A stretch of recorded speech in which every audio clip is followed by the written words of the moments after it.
Hey, Brian from SnakeBytes here. I'm at the Reptile Room in Blackpool, England to take a look at some of their awesome animals. They're a really cool reptile specialty shop. I'm also going to be touring a few local UK-based zoos and get a behind-the-scenes tour. You're watching SnakeBytes.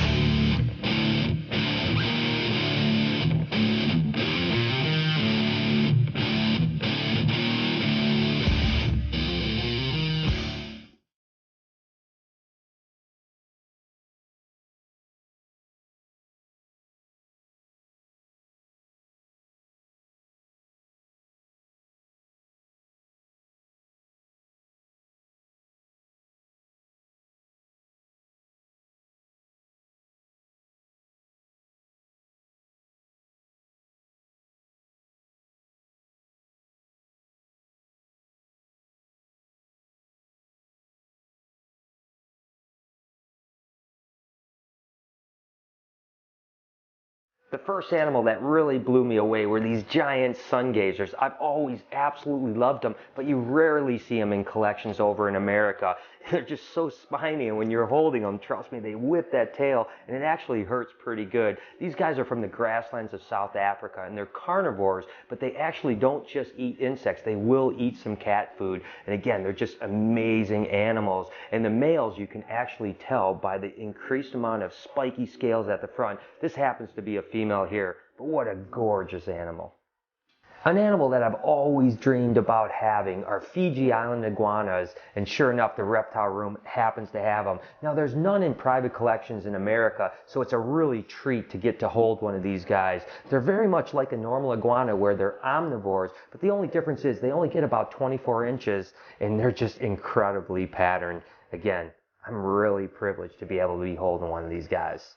This is a sulfur monitor, which is a color mutation of Salvador's, or the water monitors, and they're just typically naturally tame. As you can see, this animal is just super docile. I mean, it's just like a little puppy dog. And these guys will get really big. They'll actually get 7 or 8 foot long and really healthy body. And again, they're carnivores. But not only are they a great species of animals that again is naturally tame, but also the sulfur color mutation makes them extremely beautiful. What were the very first snakes Brian ever hatched out? Were they A, corn snakes, B, rough green snakes, or C, Burmese pythons? Answer with a comment and keep watching to see if you're right. I've had the pleasure to get to know the shop's mascot. This guy is a Nile monitor, and his name is Nabi, and as you can see, it's super tame. It's a little feisty at times, but definitely nothing to be concerned about. Whenever you get a monitor lizard this size that's this tame, it's just really cool to handle. And again, it's a great shop mascot. You guys knew that I wasn't going to come to a reptile shop and not highlight a snake. And they have some amazing reticulated pythons here. Some big girls too. This big white albino really caught my eye. She has the most incredibly beautiful head. And as you can see, she's just really super tame. I tell you what, this head is absolutely glowing. Again, she's a handful. She's a pretty big girl, I tell you what. But again, it's been an amazing trip to the reptile shop. I'm gonna head over to the zoo now.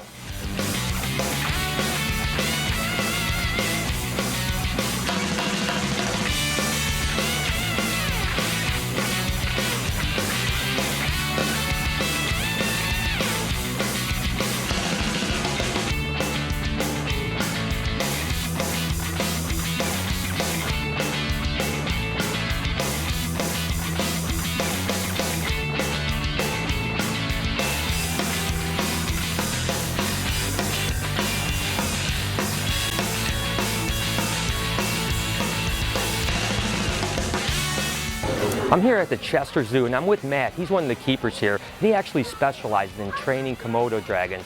Today, Matt, you're going to give us an idea of how to target train animals. Tell us how you're doing that. It's quite simple, really. We've got a few tools that we utilise for Komodo dragons, this being a very, very simple, straightforward target. It's the same sort of target you use for any animals. It's a little bit more robust. Otherwise, dog targets tend to get chewed and mauled. Obviously, a dragon's mouth is quite strong. So we basically will use the target to get the dragon to move anywhere that we want to in the enclosure. This gives a much easier way and safer way to work with the dragons as well as sort of moving them from an enclosure to our off-show facility so we can service that enclosure. So basically it just starts off with a whistle. This is just a simple dog clicker whistle used for dog training. I sound the whistle once. That's just to initiate the training. That's to let the dragon know that we're beginning the process of the training. And then the target is simply held forward to the dragon. He'll move towards it, hopefully touch it with his nose gently. He'll hear a click. That click indicates he's done something right. It's a very important part. And then he gets a food reward in the form of a small rodent mouse item.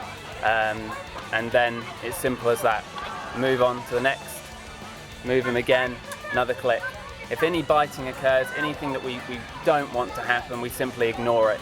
It's a good technique to use rather than any negative reinforcement. We just ignore it. That way the dragon knows he's not gaining anything from that behavior. He'll get something if he does something we want him to do, which is going to be touching the target today. That's great. Brilliant, man. Okay.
So we're here at the London Zoo, and I get the incredible chance to climb in with this beautiful Komodo dragon. As any reptile keeper, the Komodo dragon is always just an animal that you dream about being around, and it's just been an amazing experience to climb in with this guy. And as you can see, he's just a beautiful animal that just seems to actually enjoy being around humans, which is really amazing. And I tell you what, unless you get this close to an animal this size, it's kind of hard to explain how impressive it is. It's been an experience I won't forget, I can tell you that much.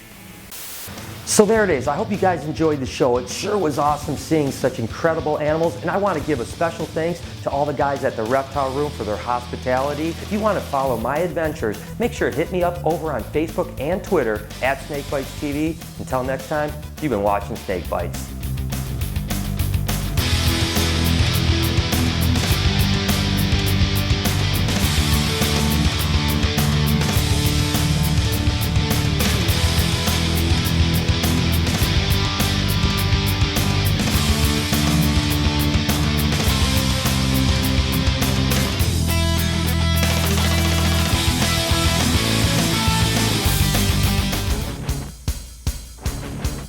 What were the very first snakes Brian ever hatched?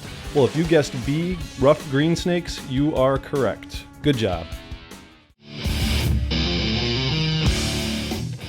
I think Ryan's actually going to show us how to hatch a Tegu egg.